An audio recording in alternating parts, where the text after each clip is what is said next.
Hello, good afternoon. Hello, good afternoon.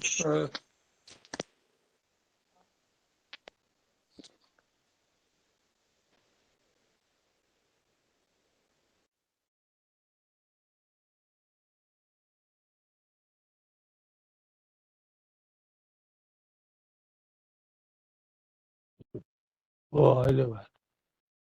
हुँदैछ बोलेको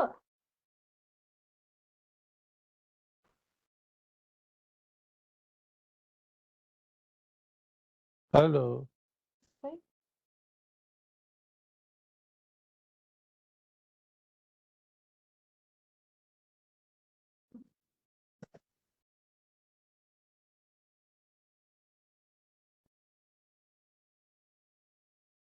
Kshatriya.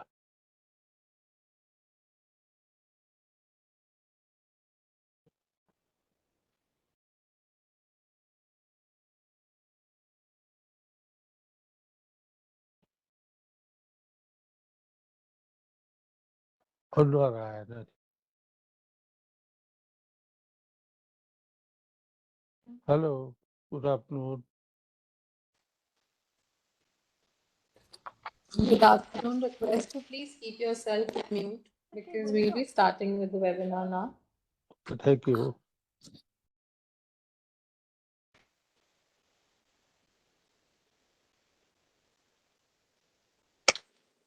बोल्दैछ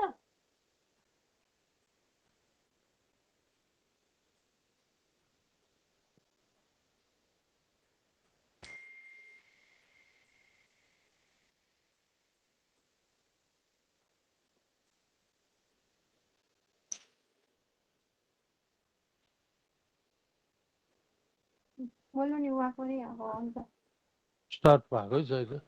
भयो भयो आयो है सबैजना मिठाइदिनु Hello, good afternoon.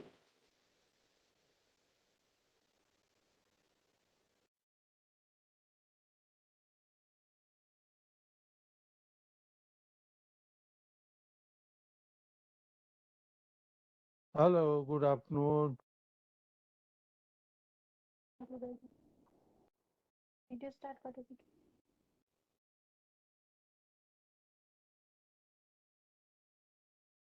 Hello, good afternoon. Afternoon. Started? Good afternoon. Welcome to I the broke first that up. webinar. I would request everybody except the speakers to please mute yourself. Okay. Good afternoon once again and welcome to the first webinar of webinar series on good governance, policies and practices, organized by National Center for Good Governance under DRPP, Government of India. This webinar is organized as a part of strengthening the national and international good governance grid and network. We have two very eminent speakers with us today. We have our first speaker is Dr. Kshitij Awasthi. He's Associate Professor Strategic Management at Indian Institute of Management, Lucknow. And sir would be speaking on the topic how health beliefs shape education, healthcare relationship. Our second expert speaker is Dr. V.S. Prakash Attili, sir. He's Associate Professor at Information Systems and Technology at Indian Institute of Management, Lucknow.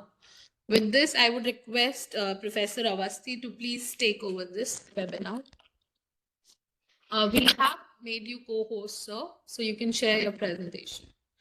And through the webinar, if there are any questions, you can type in the chat box. We will take them at the end of the webinar.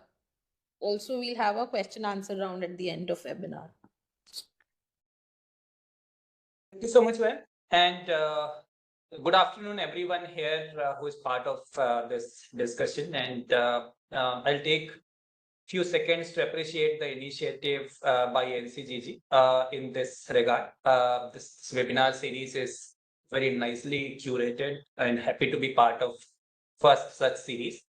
One good thing is that it covers two topics, but both of them in micro level, not really having very long conversation. So I hope that model will work out well and you'll have many eminent speakers going forward. With respect to time, is it okay if I take about 20 minutes so that we allow some time for discussion, or So you can take anywhere between 20 minutes to 30 minutes. We still will have time for discussion. okay, okay, thank you so much. Thank you. So let me share my slide deck.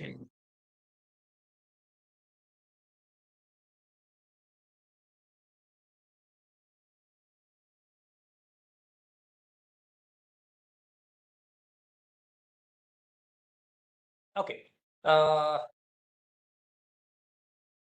Is my slides visible? Yes, sir. Okay, thank you.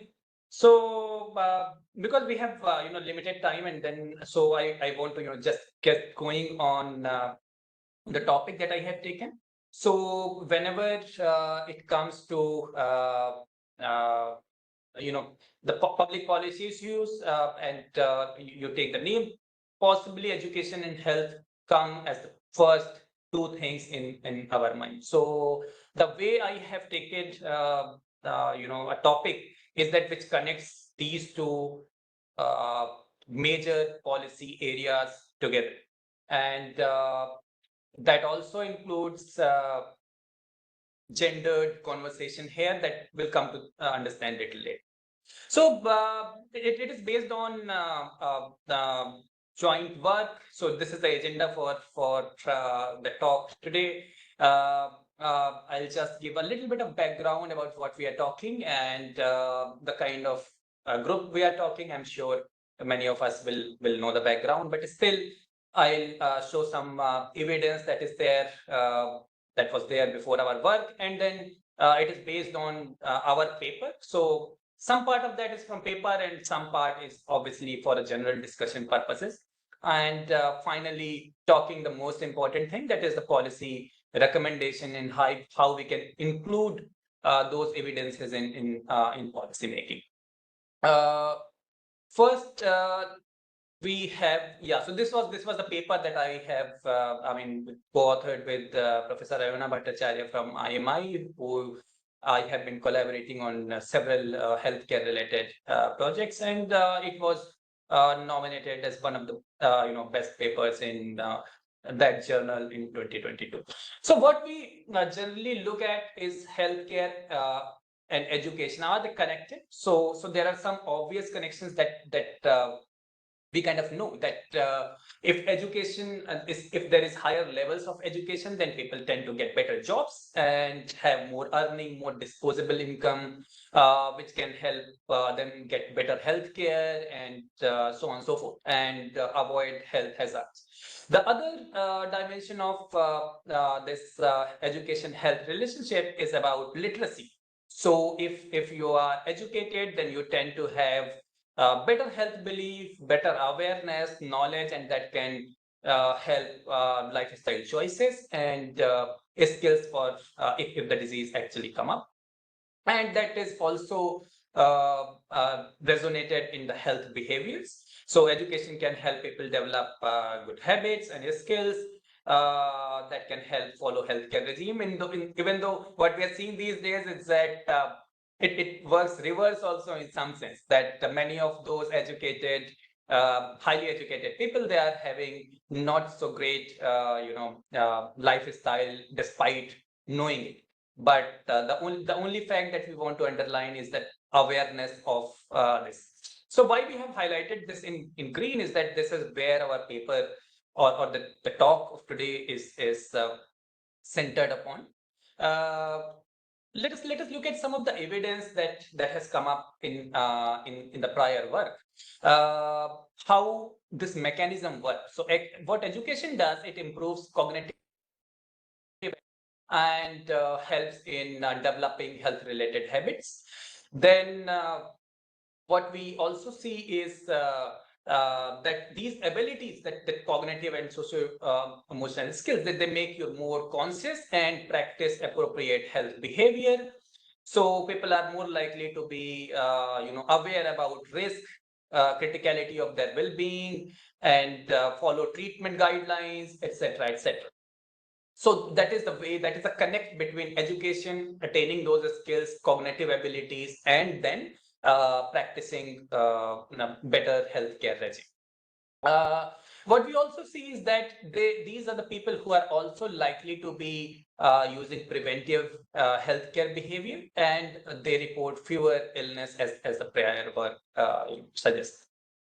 Then the reverse is also true, that people with a lower level of education, as we have seen, across the board, is that the people who are coming from lower socioeconomic strata, they tend to exhibit more of illness, and sometimes mortality also comes from very kind of diseases which should not have causes the mortality, simply because their education attainment is low, apart from the other reasons that we have known, for example, remote location, access to healthcare, etc., but also awareness and knowledge about the healthcare also causes problems in our system.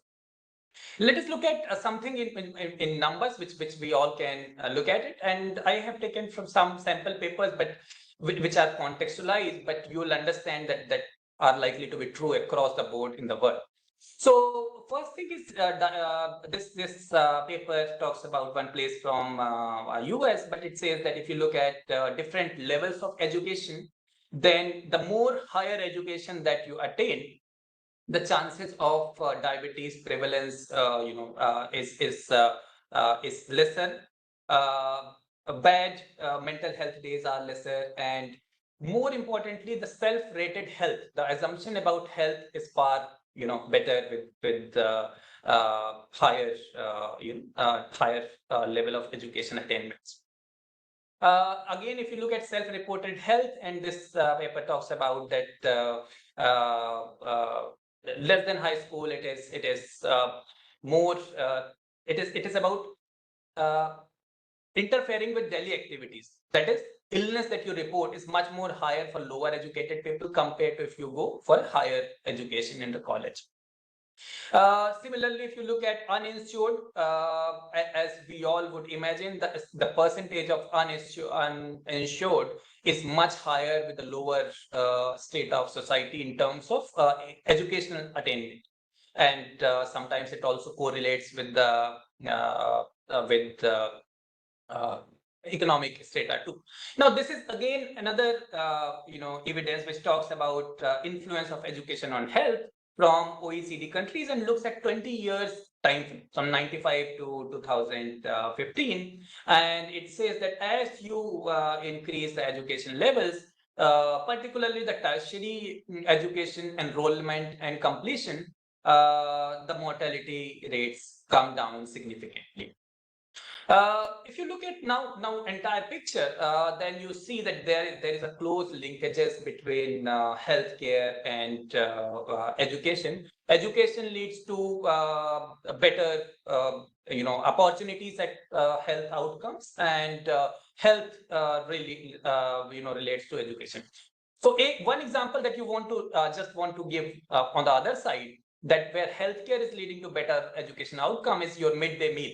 So when you provide better quality meals, and it improves healthcare, and there have been tons of papers trying to investigate that it increases the attendance, concentration, and it also increases the possibility of retaining all those. So there is close interlinkage. What we have been doing in policy space for so many years, we were looking these two as two different policy areas. Then we started looking at convergence, that how education and healthcare can converge, that policies can be there. But we are still not very strong on looking them together. So the idea is that they have to be visualized more holistically. And what also happens is that contextual factors play a role. Social policies, social characteristics, for example, importance of women, which also forms one of the major aspects of what we are going to talk now. Now let us see what we have found in this small this paper. Is that first we have looked at health beliefs on education categories, And we, not surprisingly, we find that as you move forward in level of education above 12th, something in line with the other papers that I have shown goes up significantly. It means that every additional year of education after 12th significantly improves chances of better health belief compared to what you get. So basically, if you are in class 3 and you get class 4, then there is little difference between the health belief. There is more higher if you go from 8 to 9, but there is much higher chance for every additional year of education after 12th. And same thing is true about the other kind of awareness and overall health belief, but this does not really translate into reproductive health belief, which the additional effect kind of start going down, because after a point there is a saturation and then there is not too much of additional understanding of health belief system. So what we try to say is that as the education level go from elementary to higher levels, the coefficient increases, and it means that possibility of that the educated people exhibiting better healthcare is far higher, and that also means that they have more probabilities of holding correct health belief compared to the kids who have got lower level of education. So what we're trying to do, this is kind of a nutshell of what we have done, and then I will elaborate on the rest of it. We said that education and health outcomes, these are two major policy areas, but they are connected. I should have put a reverse arrow as well, because health outcomes also affect education attainments and their outcomes. But what we say in this paper is that we have to understand how that translates. We are trying to understand the mechanism, and the mechanism is the health belief. So we have looked at this ISDS database, which looks at a survey of people, different household survey, and looks at individual level data. So we have carved out women who have spoken about how they perceive about health, whether they understand right about smoking, they perceive good about diarrhea, what is their understanding about hygiene, and how do they perceive about their own health where they are in good health. So that is, so basically the education leads to health outcome by having the right health belief. That you understand things in the right perspective, and this thing also have a gender dimension to it. So as we understand in our society, a female who is a core of managing household, their health beliefs matter more for entire family, particularly children and elderly, in terms of health belief, in terms of practicing hygiene, in terms of being aware about what is there. So that's where gender also plays a vital role, and this is the larger ambit of our paper. Now, what kind of policy implication we draw? So before we go into what we draw from this line of investigation, but let us look. Let me say that this is not really the first time that we are talking. This has been very well studied. So WHO Ottawa Charter talks about emphasizing healthcare with other sectors, and the very obvious sector to be connected with that is education. So there are clear linkages between education and healthcare, and then we also have our own national health policy in 2017, which talks about investment and action in school health by incorporating health education as a part of curriculum, providing hygiene and safe health practices. So we see that this conversation is happening. It's not that we are talking new, but what we are trying to build by this evidence that we have found is like this. So we find that where you need to intervene, you need to intervene at a lower level. Why? Because at a higher level, what we are seeing, already people who are college, females or males who go to college and attain higher education, they are perhaps get good or reasonably good health belief themselves. But we really need to work with people who don't get that level of education. Somebody who stays either in primary education or secondary education. So there is the time where we need to instill that right health belief, and we need to bridge the gap across education levels in doing this. The second thing that we said is that we start focusing on health promotion at early school. So that means that understanding all dimensions of health, that includes knowing your food, including awareness about what we are currently seeing, the junk food and the food choices, understanding about lifestyles, exercises, other beliefs. So at that level, whatever we are stressing, it need to be further more stressed at that level, because that is a formative time, and we are not, as evidence says, that we are not providing enough emphasis on healthcare belief in the early education that we need to do. The third thing that we kind of find is that improving well-being, changing attitudes, and basically we need to include intervention and pedagogies which develop these kind of behavioral change, and we can help those people who don't have access to it. As a country, how will benefit immensely, because our public health delivery will be far better if we can make sure that people who have a very good preventive health care at their own level. So our facilities, our hospital, primary, secondary hospitals, they will not get disease burden, which can be avoided at individual level. So that is a benefit that we are noticing here. Yeah, as I said, it is preventive healthcare. Now, one more thing, what we have seen is the integration that I started speaking about, that we need to have more closer integration of healthcare system and education system, so that there is enough overlap in it for a policymaker's point of view.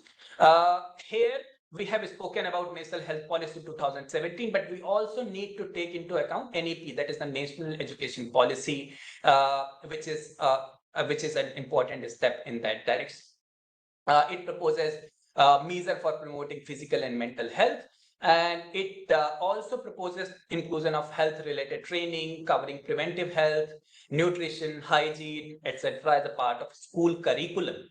So now this is again one area of intervention we need to force, and that is relatively easier to do.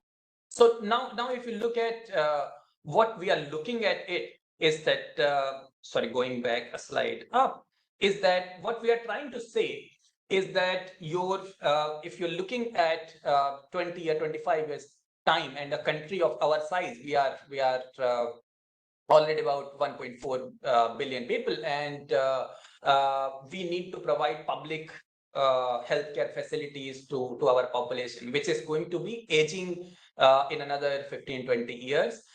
And if they don't have enough access, the best case scenario is to have that preventive healthcare. And how preventive healthcare can come, one low-hanging fruit here is to include in education. So if you have put the right belief system, understanding, then working with them, those people will be far more easier, and we can reduce the burden. We can also reduce the public health expenditure on it, and we can have better outcome. We are looking at several problems that we say related to this current generation, which include the quality of food that we are consuming, etc., etc. If we have that holistic framework at early education level, then we can make sure that we have much better control at health outcome level. So I'll just conclude with this last thought, which we have already covered in a way, that if you look at 25 years from now or 23 years from now, when we are looking at a developed country status. So we are also looking at huge healthcare expenditure covering length and breadth of country, which we'll anyway do. We'll add infrastructure, we will add doctors, we will add specialties and so on and so forth. But the educational intervention in that is making sure that health belief are instilled at early education level is an intervention which is low cost. It does not include much investment. It is easier. It is far reaching, holistic, and that will also make sure that our infrastructure and other facilities are available for those who require it beyond the basic preventive healthcare.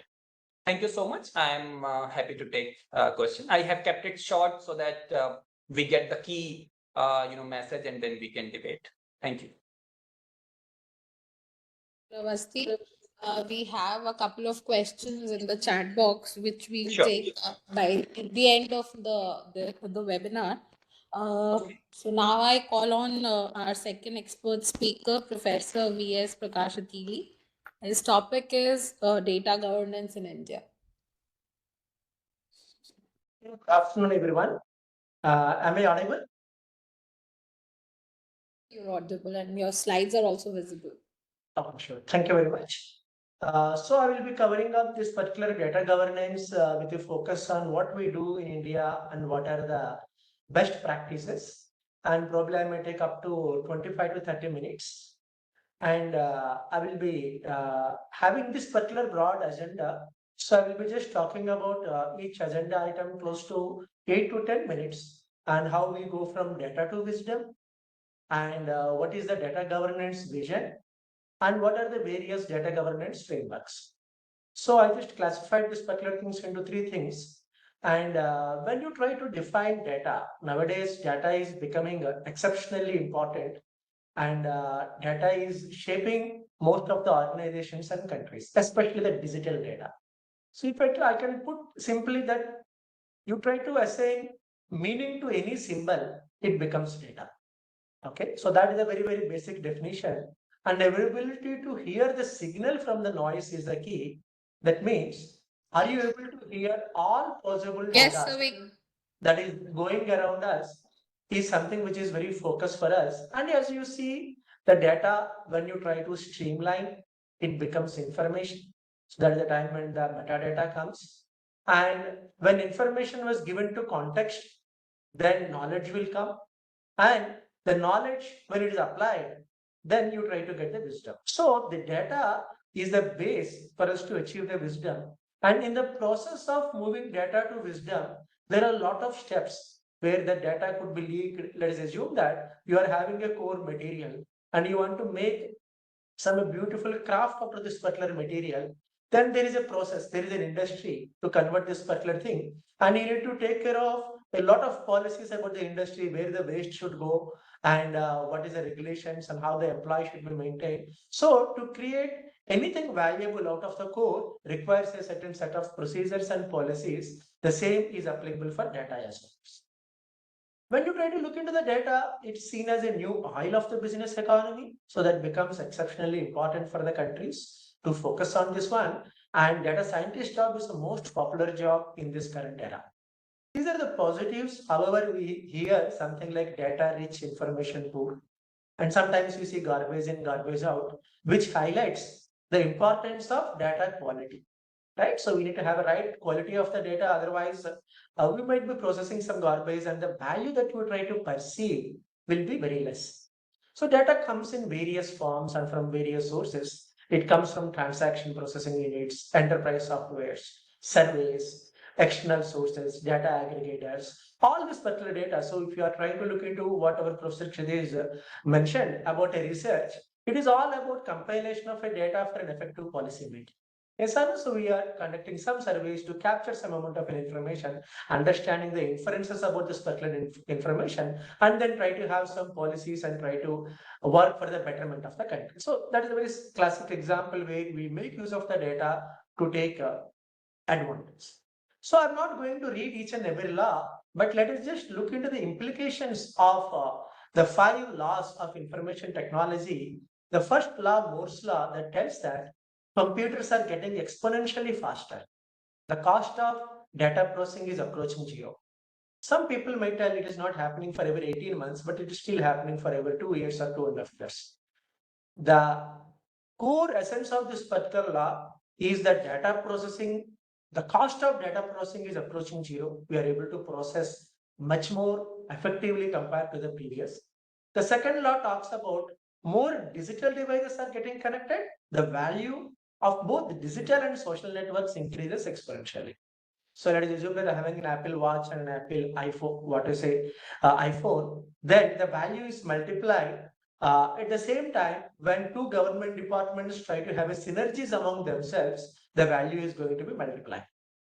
So, and the network speed is increasing. So we see 2G, 3G, 4G, and 5G. So this continuously increase. And storage capacity is increasing exponentially. The cost of storing data is approaching.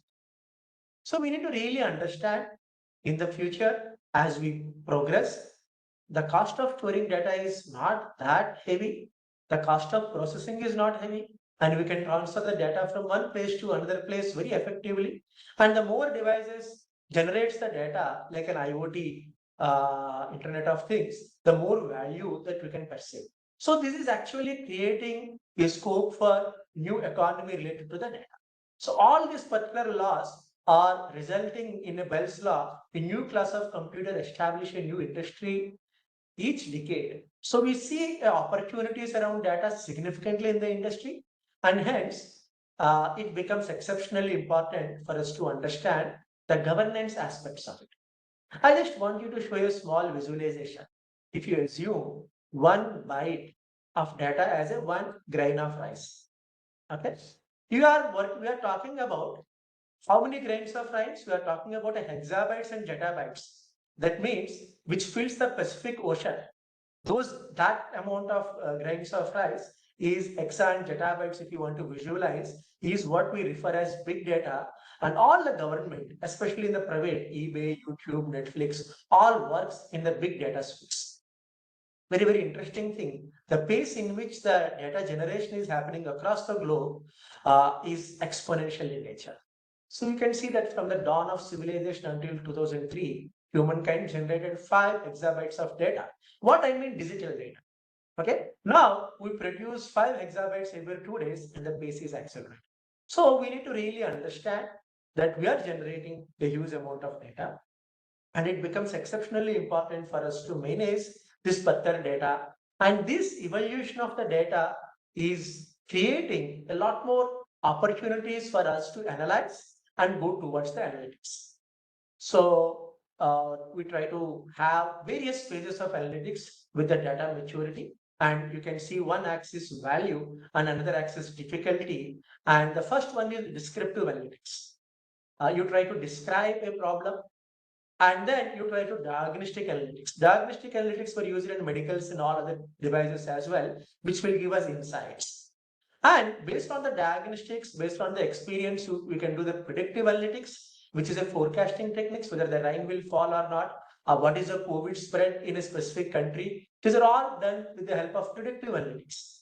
And prescriptive analytics. Prescriptive analytics is the way how we try to prescribe. Let us assume people are wearing masks. What is an impact of COVID spread rate? If people are having vaccinations, what are the important places where we need to do the vaccination such that we can achieve a global optimal as a country? These are all the problems that are solved with the help of predictive and prescriptive analytics. And then we can go to cognitive analytics where inferences were made. Recently, we made an announcement that a car that drives on a highway is getting charged exactly how many kilometers it goes on a highway. How this can happen? It can happen with the help of cognitive analytics. Probably I will try to give a very small example where all of you gets connected quickly. ABS braking systems. You might have heard about ABS brakes in the cars, right? So when all 4 cars of a vehicle rotates at the same speed, nothing will happen. But if one tire started skidding because of the rain or ice, then one wheel start rotating at a very high speed. So it immediately captures this particular high speed through sensors, and immediate brakes will be applied. Brake release will be applied by the ABS system automatically, and thereby the chances of skidding a car can be prevented. So it's a very, very classic example where autonomous inferences based on the data, an inference was done automatically by the system. That's how we can do a lot of things. Even when you try to look into some of the pacemakers and all those particular things, they try to adjust themselves. Yes or no? So we need to really understand these are all possible when you are able to achieve a significant value with the evolution of the analytics from descriptive diagnostics, predictive, prescriptive to cognitive analytics. When you are talking about all these particular analytics, cognitive analytics and predictive, all things talks about artificial intelligence and applications of machine learning. Now, so when you try to understand how traditional programming is different from machine learning, I will try to give another example. I will try to give 2 as a number and 3 as another number, and I will give a program to multiply 2 with 3. The answer is always 6. Okay, but in algorithms, in a machine learning, I will try to show the picture of a dog and I will tell this is a dog. So something gets generated in the mind of the algorithm. I will try to show 10 pictures of dog and it has an ability to understand what dog. Then I will try to show the 10 pictures of cat and it will try to have an understanding of what cat. I'm not exactly writing. That is the reason for most of the artificial intelligence outputs, you can see this appears like a dog with 87% accuracy. Why you see that 87% accuracy? It is not programmed. It is based on the data. Right? So I try to show the 10 pictures of a dog and I keep telling dog, I labeled it as a dog. But suddenly I'm showing a picture of a cat and labeled it as a dog. What will happen to the algorithm? Algorithm might get biased. Yes or no? So I have an ability to tweak a program with the help of data. Previously, a program is never tweaked. Each and every program in IT industry has highly configured. So people could able to explain why I provide 2, why I provide 3, and then subsequently when I give a multiplication program, it should always give 6. People can explain with 100% certainty. But the same example which I have given in terms of the machine learning, it cannot be explained. Lot of scenarios, even the CEO of Google was not able to explain that why XYZ results pops up first in a Google, though they were able to guess with a decent percentage of accuracy, but they cannot actually explain it in all the possible situations. So that's what raises a lot of questions, and that's what raises a lot of focus on governance related to data, because data is the way how a new programs or new algorithms are the way how they are going to work. So fairness, reliability and safety, privacy and security, inclusiveness, transparency and accountability, all things becomes a major challenges because we are having something data driven. So this is the first topic which I would like to cover. I was mentioning, so 10 minutes. And then subsequently I get into the data governance aspect of it. So what is data governance? So let me give a small example. Probably you try to call a call center having an issue on the purchase that you have. You call Amazon call center and told that I have purchased XYZ item. And a call center executive speaks for 3 minutes to you and tells that, sir, I am going to transfer this call to another call center executive. So you imagine that call went to another call center executive. And he asks again the same question. When you have done purchase, what is your name? What you have purchased? What is the value of your purchase? Will you be happy? No, right? If he talks as if the first call didn't happen, you get frustrated. That is okay. But if he talks the third call also, let us assume that the second person transferred it to the third person. And the third person started talking to you as if the first 2 calls didn't happen. What is your name? What is your problem? You get some amount of a frustration. Yes or no? So, but actually we need to really understand that in some of the government aspects, there is a lot of scope for us to mature as a country and as an organization, like a healthcare organization and IT organizations. So let us assume that I have given my Aadhaar number at the time of purchase of the house. Then I'm trying to pay tax. Again, they will ask me everything, the details that they have captured at the time of purchase of the house or selling of the house. Yes or no? So I will be asked each and everything. I will be asked the same details when I'm trying to make a regular annual tax. I will be asked the same details again when I'm paying water tax. Sometimes these things tells that the data at the back end, there is a chance for us to do integration. Right? And these integrations doesn't happen that easily. And one of the very classic efforts in our country towards that integrations are DigiLockers. So the way how the DigiLocker was trying to pull out various aspects, including the mark sheets, the insurance, the car, documents related to this particular car, everything they could able to achieve this particular integration to a great extent through DigiLocker. And the way how DigiLocker subsequently supported DigiYatra and everything are very classic success stories of data governance, the way how it has taken in the country. So you try to see the data governance is a principal approach to maintain data during its entire life cycle, from acquisition to use to the disposal. So we need to really ask, saying that if someone changes their name, then are you able to see the life cycle of this particular data when name gets changed?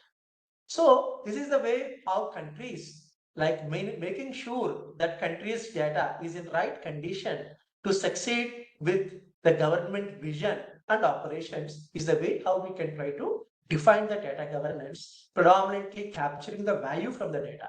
So coming back to my first slide, which talks about how you try to get a wisdom for the country with the data is the objective of the data governance.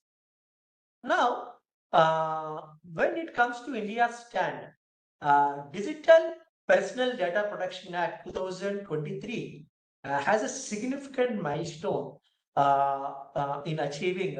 This is specific to only digital data, not all the data, unlike GDPR, which is a golden standard across the globe. This was the way how India taken a stand on this particular thing. Piyush Goyalji mentioned, who is the Minister of Commerce and Industry, underlined government's view of data as a sovereign asset. So it is something which is a country's asset. So if you try to see the way how a country's asset should be protected, the data should be protected. This is not the stand that USA usually takes. The personal data of the people can be controlled by the private entities. Now, in India, no, it is not the case where it is considered as a national asset. The same thing that you can try to see that Ravshankar Prasadji mentions that it is non-negotiable, right? Described India's control of country's data is non-negotiable.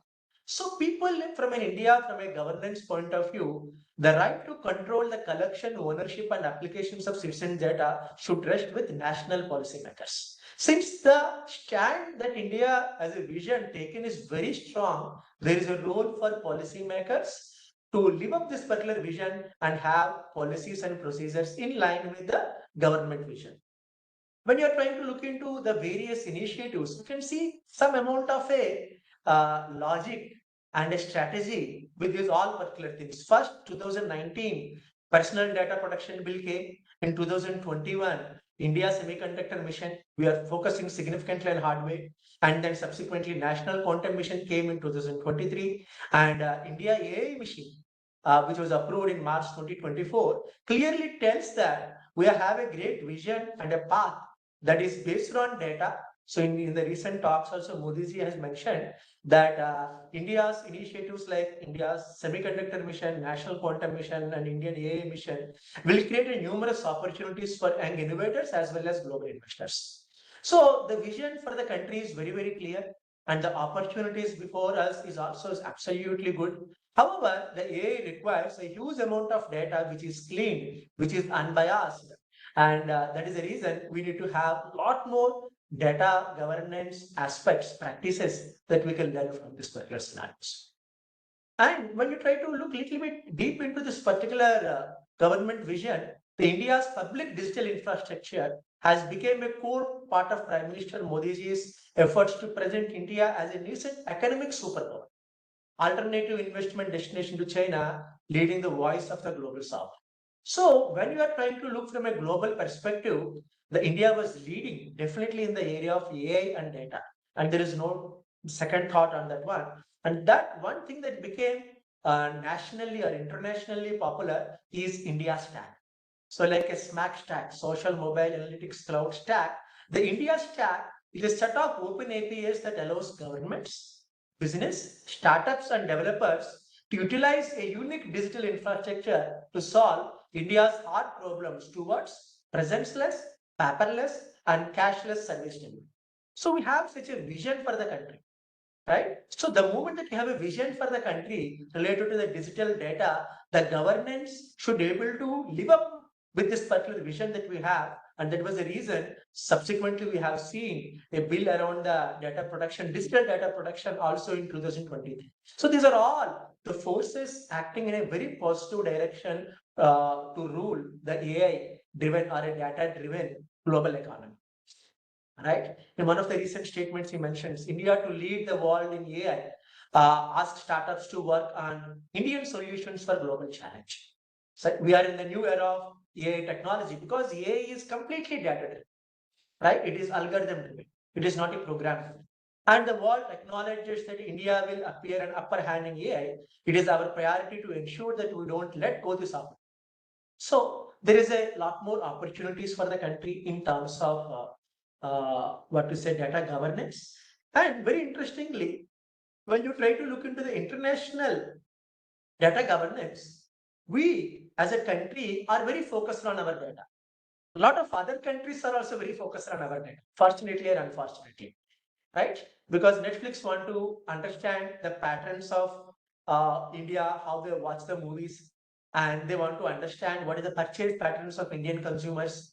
All these particular things, international bodies are very keen. And in one of the recent conversations, South Africa and India provided the following explanation that digitization affects different countries in different ways. And individual governments requires policy space to regulate and the digital economy to meet the legitimate public policy objectives. So people also feel, the governments also feel that participating in international data governance, that means should able to agree that what data of my country people will try to share in international ground. Whereas that is, when you try to look into the GDPR is one of the first golden standard came in terms of the data production, data governance, which specifically tells that if you are handling the European Union's data, not one country, a group of countries, and thereby they could able to achieve some amount of an internationalization of the regulations. So I just try to highlight some of the key aspects of GDPR, which was very beautifully, very contextually covered in Indian Act 2023 as well. However, their legal approach is different from Indian's legal approach. Their penalties amount is different from Indian penalties amounts because this is how they try to ensure the contextualization for an Indian context by taking the best of the world cost practices is implemented in 2023 bills. So which talks about privacy by design, one set of rules, broad definition of personal data, identifying personal data versus personal sensitive data, identifying what is a critical data, and having a common responsibilities between data control and data processor. So there are a lot of aspects of the GDPR you can see reflecting in Indian Act as well.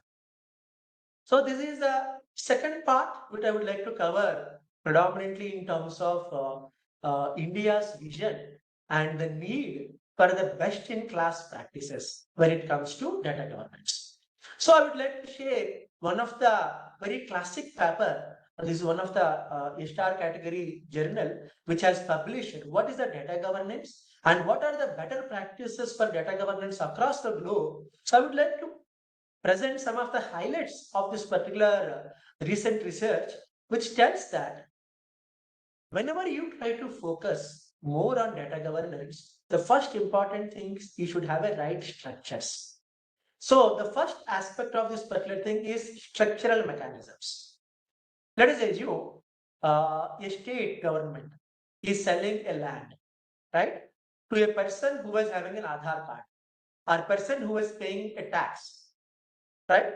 So when you are trying to look into this particular thing, the way how the reporting structure should exist in such a complex environment, right? The data owners are the state or the data owners becomes the center, right? Who is accountable? what is the governance body? So sometimes a municipality might be a governance body, sometimes a panchayati could be a governance body. Yes or no? So these things required to be defined very clearly. Who are the data owners when it comes to property? Who are the data owners when it comes to individuals? So Aadhaar data owners, who owns the ownership of Aadhaar data in India?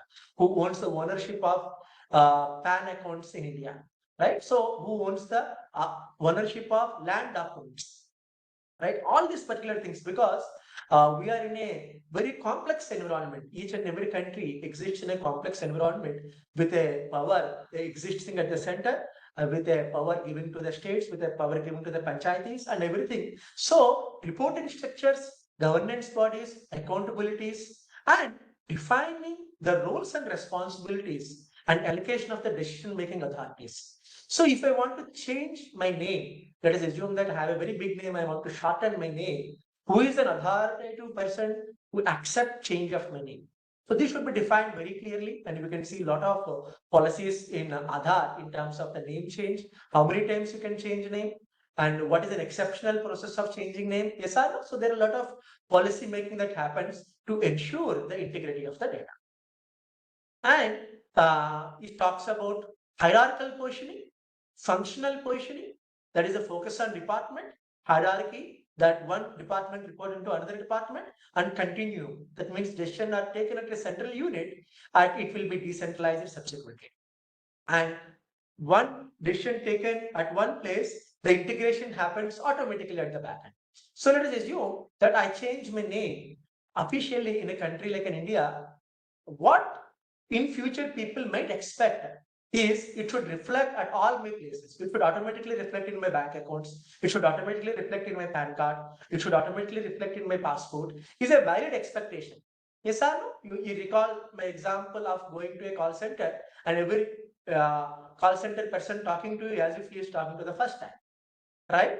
So the moment that you have done a formal process of a name change with one department of government, when you go to other departments of the government, they should not treat you as if you are trying to change the name for the first time. Yes, sir. No? So this required. This is not easy at all. This is a very complex job in countries like in India, but we have always a aspiration to achieve such kind of a complex objectives.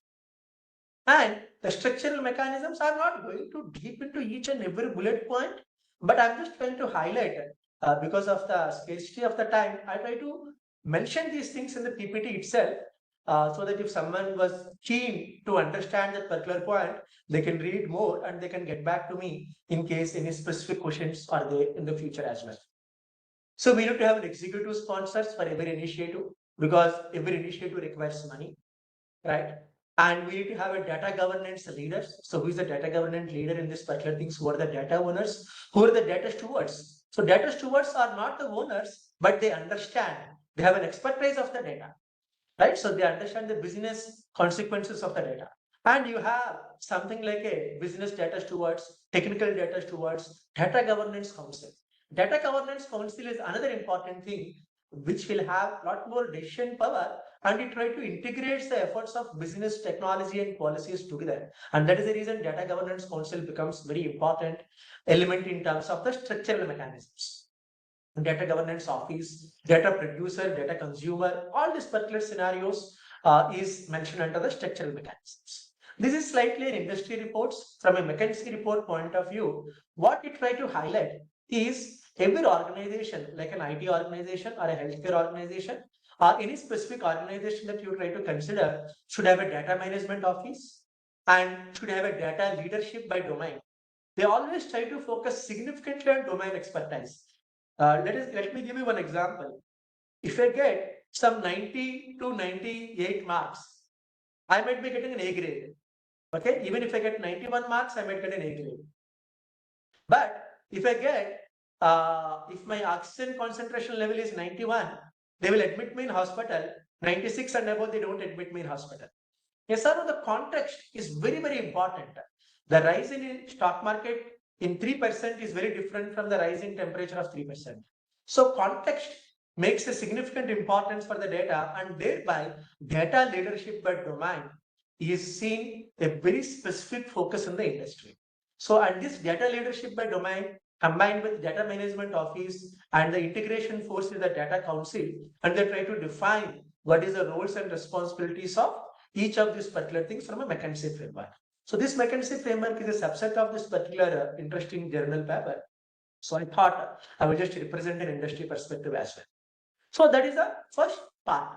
The second part is procedural mechanisms. The moment that you have right structures in the organizations, in the countries, we need to have right procedures, processes established. And those procedures are what is the data strategy, what is the policy making that you need to have, what are the standards. So can I accept 70% accurate data? Can I present 50% accurate data? These are all the data standards and data processes in terms of defining the life cycle. And when I need to purge my old data, there is also very interesting thing because most of the data leaks happens from the backup systems and the procedures and the contractual agreements. If I'm trying to have a contractual agreement with one of the digital solution providers, whether they can store the data or not. So very interesting conversation happened. When I try to open a bank account, I try to keep all my details in a physical copy and hand over in a physical file, and they try to take the physical file. And once I close my account, they used to hand over the physical file previously, probably 30, 40 years back. But now I take a multiple copies of the information, and when you're closing an account, this information exists at various places in my organization, and I cannot hand over it back to you. Yes or no? So I will never forget you, kind of thing. So right to be forgotten is also one of the trends that you can see in the data production, data governance. So that is the contractual agreements, performance measurement, compliance monitoring and issue management. How many data related issues were solved over a period of time? Because data related issues prone to happen.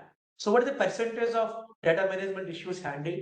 And then subsequently having a focus on the next one is on the last one is on the relational mechanisms. Relational mechanisms, once you have structure, once you have processes, you need to have right communication, training, and coordination in terms of decision making. Right, when I try to visit an Aadhaar center, recently I could able to see that they will be having a lot of confusion whether this document is valid or not. So there is a manager who is available next to them, and you can always talk to a manager to understand. And where all the managers are trying to get trained as per the change in policies that this document is no more considered as a valid for a name change. These are the policy changes that are happening. So right amount of a communication, training and coordination of decision making becomes exceptionally important, which we'll try to mention as a relational mechanisms. Just to summarize, to achieve a right data governance, we need to have right structural mechanisms, right procedural mechanisms, right relationship mechanisms. And I have just mentioned the sub-bullet points of all these mechanisms in terms of roles and responsibilities, location of decision-making authority, data strategy, policies, contractual agreements, performance measurement, compliance monitoring, issue management, and communication, training, and coordination decision making. So this becomes exceptionally important. And more importantly, governance should look across the government initiatives. And because it is one country, right? One nation. So multiple government departments to collaborate, and data won't fit together easily. So we need to do it again and again by building on the old than creating the silos. Building on the old is exceptionally important. Whenever you are trying to have a new initiative, we should put a lot of efforts in connecting back the previous initiatives of the government, and that's how we can always try to achieve maturity. That is the reason I try to give an example of DigiLocker and then subsequently DigiYatra related things where you can try to upload the documents from previous ones. So leading firms and countries eliminate millions in cost from their data ecosystems, which enable digital and analytical use cases that work millions across the globe. So let us aim this with the right amount of a data governance for our country as well. So that's how I would like to conclude with this particular thing. I just kept my bio and my contact details as well. If someone was having some questions post this particular session, also they can always try to reach out to me. So with this one, I would like to pass and thank you very much for the opportunity. Thank you, Professor Attili, and thank you, Professor Kshitij Awasthi. We have many questions that have come in the chat box.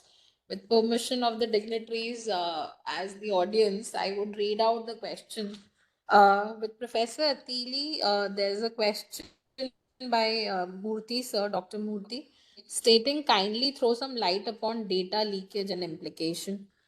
With Leakage. Professor Da- da- data leakage, Yeah. kindly throw some light upon data leakage and implications. Sure. Uh, So can you get started? yes, sir, please. Okay. So when you're talking about a data leakage, this is a very important aspect of it, because if someone knows all my data, right? So let us assume the way how people call me in IIT Bombay, they call me Vespa and BS Prakash Attili, the short name.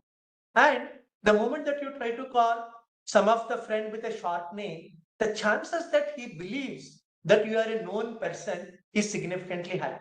Yes or no? And that's is a one of the way to make the fraud very easy, right? Because fraudsters try to capture a lot of data about individuals, try to mine them, try to understand the strengths and weaknesses of individuals, and then try to threaten them, and then try to take a financial advantages also sometimes. So data leakage from an individual perspective is a one of the biggest loss.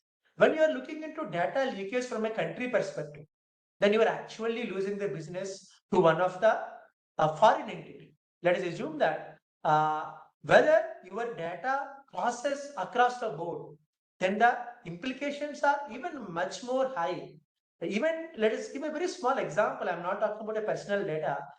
If you know what is the server configuration of SBI, okay, the what to say, what is a recent upgrade that happened on my SBA database systems, I can make a hack on the SBA systems easy. I'm just taking an SBA as a name. It could be Bank of America, it could be this particular things, because those kind of informations for organizations as well, what is the framework in which I try to make my technology work, becomes exceptionally important for the organizations or countries to protect, to prevent possible hacks that can happen. So it is one of the big research topics. In fact, that was my PhD area, focusing on privacy and security aspects for an organizations like a healthcare organizations in terms of the data leakage. But it is a very, very serious issue, sir, because it is a double-edged sword that it gives you equal advantages and equal threats as well. And some people believe the threats are more than advantage, but sometimes you need to be more positive and try to mitigate the threats with risk management approaches. So we try to have a lot more focus on cyber risk management. So we cannot make it zero, but we can try to minimize the risk by prioritizing the critical versus non-critical items. Maybe one more brief comment from Attili, sir. We have a question from Dr. Anil Kumar Sharma. Can competition, when can corruption be minimized in e-commerce or purchasing, as it is impacting economic advertising till now, even in GEM portal too? Yes. So I'm Comment about on to corruption. mention the GEM portal. See, ideally, the technology should bring transparency. This happens also as long as you have a right technology governance mechanisms. But the technology governance mechanisms were lacking. Ideally, the moment the GEM came, GEM is one of the best initiatives of the government. But over a period of time, its implementation aspects found few issues. So it became, it didn't solve all the problems which it intended to solve. So that is an operational issue.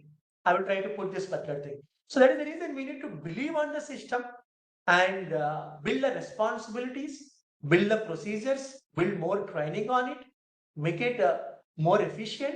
So it definitely works out. So we need to believe. And the importance of this particular digital is it takes time.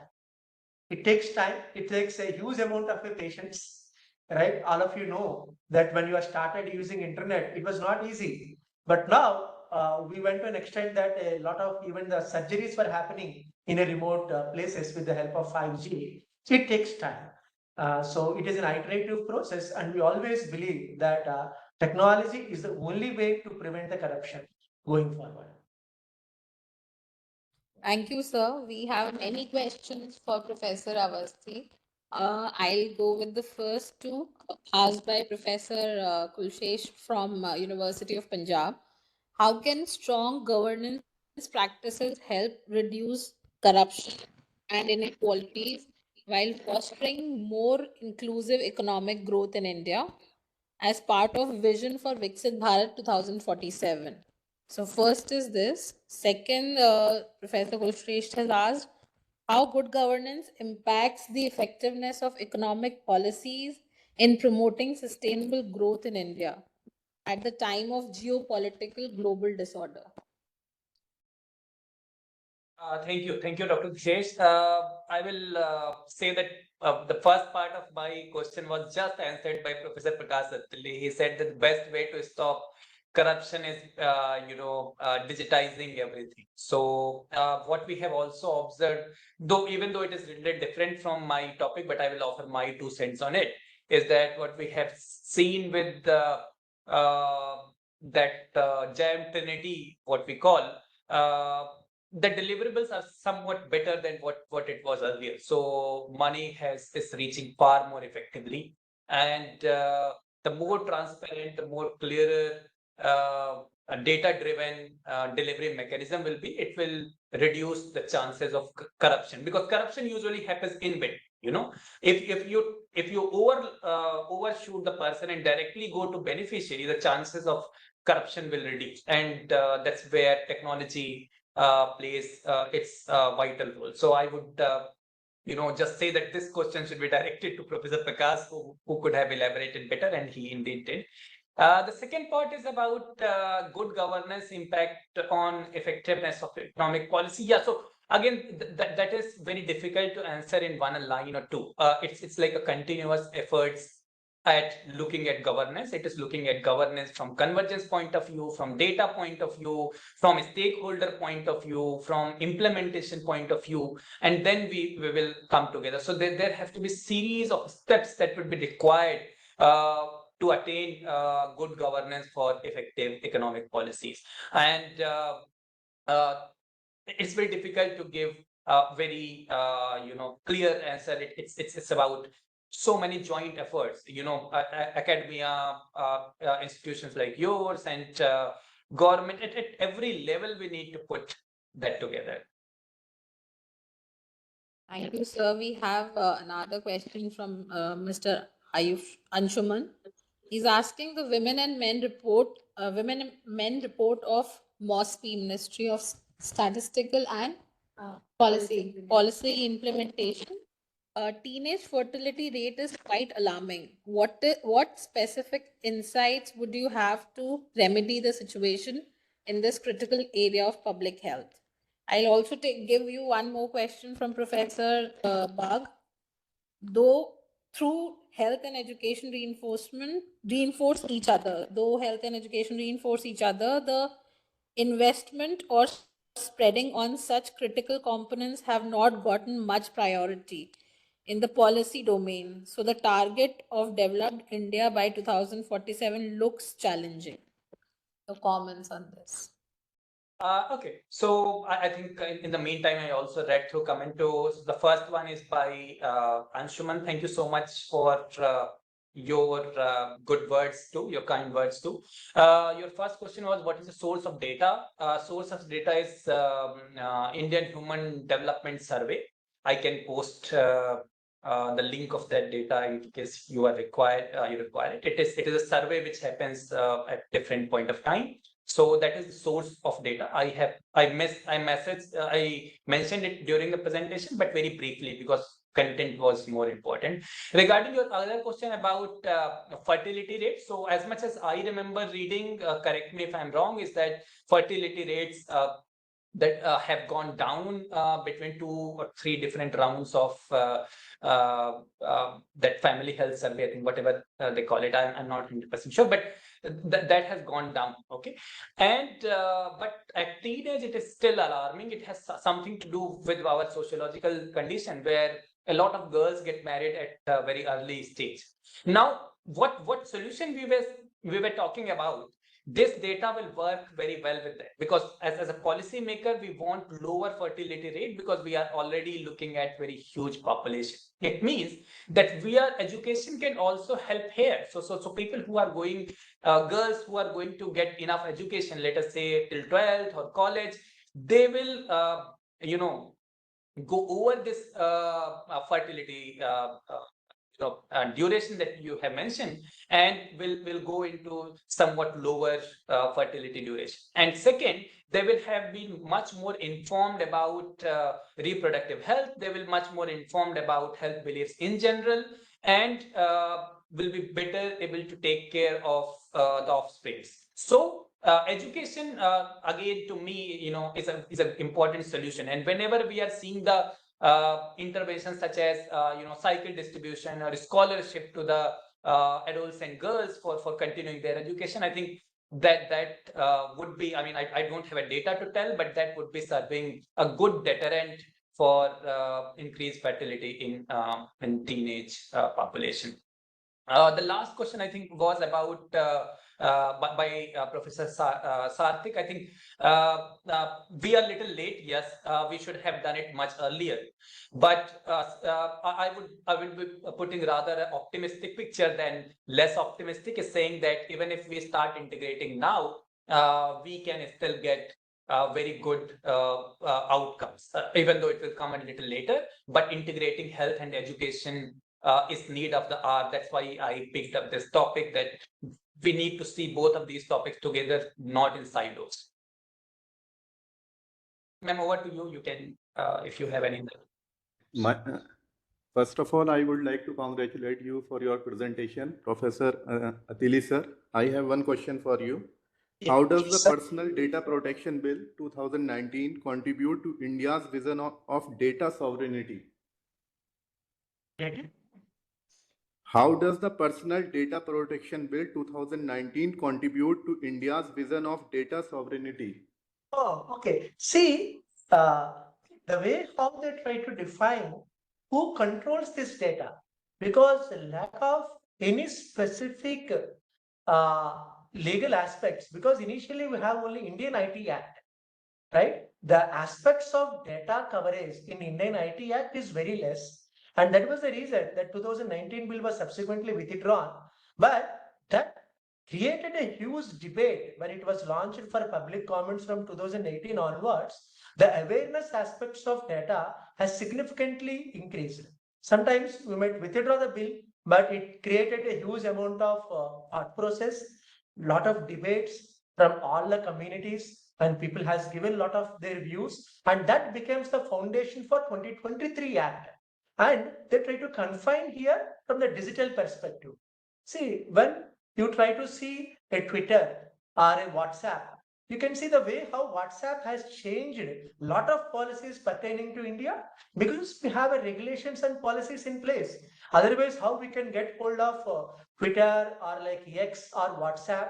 So the success stories of changing of all these particular organizations' approach towards India is because of such bills of 2018, 2019, feedback, and 2023. We have a framework to stop and tell that no, this is India's people data. We cannot cross the border, and you cannot mine, you cannot involve in XYZ aspects of it. So we always try to showcase that, boss, this is our data, and give respect to it, and we will be handling it. It is not like you try to mine the data and talk about our country. Yes or no? So you can imagine if these things were not there, the way how the world going to perceive and the way how they try to mine our data and try to have a lot of opportunities taken away from the country will be significantly high. So if you are losing the data, you cannot really have a good hold on AI, artificial intelligence, because they will be having better algorithms. Just I try to give you one small example. When Netflix came to India, all the algorithms that they have in United States failed to understand what Indians will watch. Okay, but subsequently they were able to figure it out. How? Because they started mining a lot of data that was coming from Indian context. So it becomes very difficult to compete in a world the moment that you are permanently losing the data. Yes or no? So we need to have a control that you cannot process more than 2 years data. So it has given a lot more rights and a great perspective, and it sends a very strong message. Boss, India treats data very uniquely, next to Europe, or even sometimes in advance to Europe. So it really helped in my perspective, sir, actually. Thank you, sir. Yeah. Thank you. Thank you. Thank you, sir. Thank you, sir. We have already overspent our allotted time. So, on behalf of National Center for Good Governance, I first of all thank Professor Awasthi and Professor Attili for sharing their research with all of us. It's only motivating to, go ahead in this area and get more done in the area of governance, be it digital governance or public policy and healthcare. So thank you once again, and thanks to all the dignitaries who could spare some time to join the webinar. This is going to be a monthly event, so we would be sharing the links with you every month. You'll receive emails from us. So thank you once again. Thank you, Professor. Thank you, ma'am, and thank you, everyone. I mean, at least I was very happy that it was participative. The questions also help us, kind of rethink on those problems, and that is the kind of debate that we all need at this level. And thank you for the platform that you provided for that. Thank you, sir. Thank you very much, everyone.